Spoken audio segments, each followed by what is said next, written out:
You know, I really love making fresh pasta at home. And one of my favorite pastas to make is tortellini. Today we're gonna make authentic and traditional tortellini where the pasta is silky smooth, the filling is very meaty and flavorful, and we're gonna pair it with the perfect sauce so that way you can taste that filling and get that texture of the pasta. It's a sage brown butter sauce and it's finished with the grating of amaretto cookies.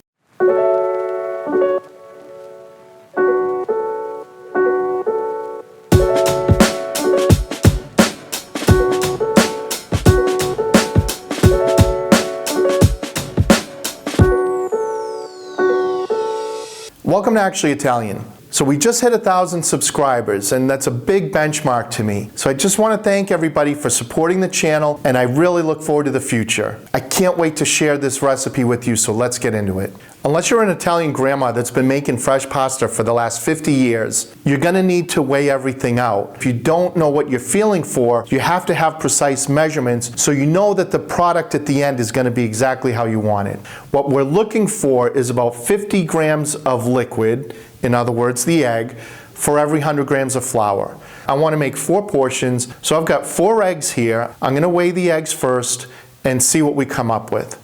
By pure luck, we've got exactly what we're looking for, 200 grams. If it was a little bit less, I would add some water to get it to 200. If there's a little bit more, then I'm gonna add a little more flour. So since I have the 200 grams of eggs, now I'm just gonna weigh out 400 grams of flour. The type of flour that I'm using today is a 00 flour. I highly recommend that you get 00. 00 is the grind, it's very fine, and it's gonna give you a great texture. Another thing to look for is the protein content. The more protein you have, the more chew you're gonna get in the pasta. Since we're looking for something silky and smooth, we want a lower protein content, something between 9.5% and about 11.5%. At this point, I can make a well in the middle and we can just get started. So I'll pour that egg mixture into the middle and just gently kind of mix around, incorporating a little bit of flour at a time. I'm doing this in a bowl just because I don't want to make a big mess. You could do this right on the board if you want. As I'm mixing, I can see now that it's starting to get a little tough to mix with the fork. So this is where I need to start kneading it. I'm gonna pour the mixture onto my board and I'm just gonna start folding that flour into the dough. I'm not kneading it, I'm just trying to get all the flour incorporated. I'm gonna use the rolling machine, which in effect kneads it. If I were using a rolling pin, I would wanna knead this for about 10 minutes. I can see that this flour is not absorbing anymore into the dough ball. If it's really humid or if it's really dry, that's gonna affect how much it can absorb. If that's the case, just push it aside and just continue kneading. Once I feel like I've basically got everything in that dough, then I just need to set it aside. It looks rough right now, but it's gonna smooth out when it sits. I'm gonna cover it up with some plastic wrap and we're gonna let it sit for 30 minutes. That's gonna give it time for the flour to absorb that water, for the gluten to relax, and it's gonna make it easier to work with. While that sits, we can work on the filling. The classic tortellini filling is with meat.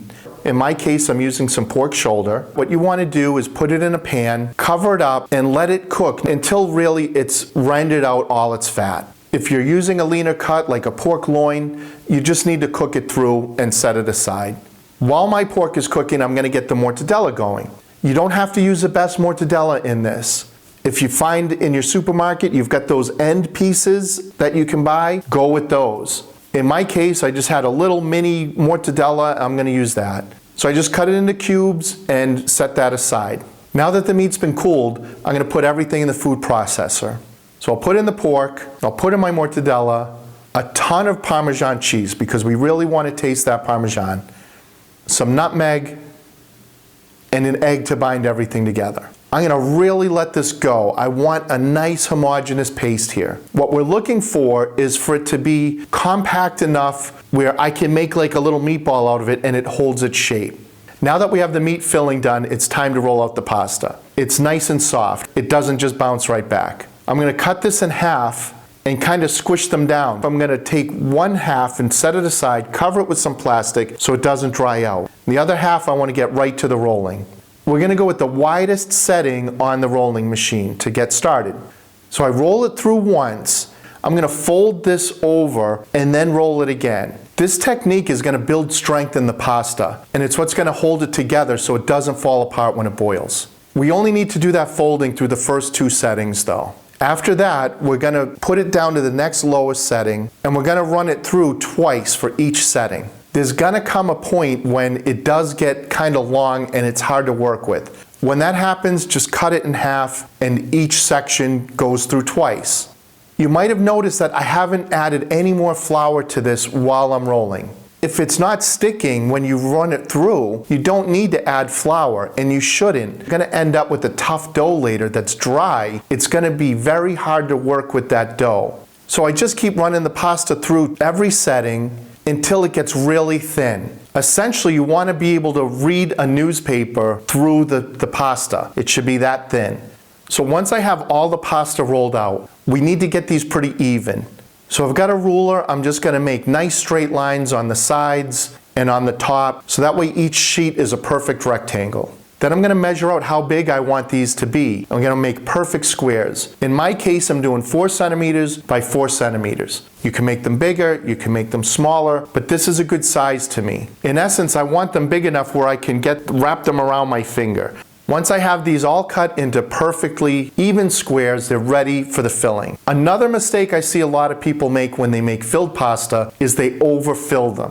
For this size, we just want a little bit, like about a centimeter little ball right in the middle. That's it. Even if you make them bigger, keep in mind that you still just want a little bit in the center. I'm going to put a little filling in each one, and then I'm going to seal them up. I've got a little water here. I'm just going to dip my finger in the water, and I'm going to go over 2 edges of the square. I'll fold this over now to make a triangle, and I'm going to really squeeze those edges. We want them really sealed. If you see any air pockets in there, you also want to push the air out. Once you've got that nice triangle and they're nice and sealed, all you have to do is wrap those corners around your finger. Give it a really good press. And that's it. You've got yourself a beautiful tortellino. So I'm just going to set these aside on a tray. At this point, you can go and cook them right away, or you could even freeze these and cook them later on. All you have to do is keep them in one layer like they are right now, put them in the freezer, let them freeze, and then you can portion them into bags. In my case, I'm going right to the water. But first, I want to have that brown butter sauce ready. I've got a pan over medium heat, and I'm just going to add my butter to that cold pan, let it start melting, and then I'm going to add the sage leaves. This is going to infuse that butter with that wonderful earthy sage flavor. Once these start frying, they've pretty much given up all their flavor. So we can take these out now and put them on a paper towel to dry. You want to be really careful at this point because it's super easy to burn brown butter. Don't ask me how I know. You'll see it start to foam. That's the signal that it's just about to start browning. Once you start getting some color in there, it's time to shut that heat off, and now we can boil the pasta. I'll get that water to a boil, and I'm gonna heavily salt this water, more than I usually would for pasta. These are only gonna take a couple minutes to cook because we made that dough so thin. A nice gentle boil, and wait for them to float up to the top. When they float up to the top, technically they're done, but I like to give myself a little insurance by cooking them for another 30 seconds to a minute after they float. So now we're just going to put this pasta right into the brown butter. Give it a good toss, get everything incorporated, and it's ready to plate up. We just want to drizzle a little bit of that nutty brown butter over it, the sage leaves right on top. You can eat these now because they are crispy. But here's the thing that actually ties it all together. It's very traditional in Emilia-Romagna, where they just grate over some amaretto cookies. You've got a little bit of that amaretto flavor, plus the sweetness works great with that nutty brown butter. And this sauce just works so perfectly with this pasta because you can really taste everything.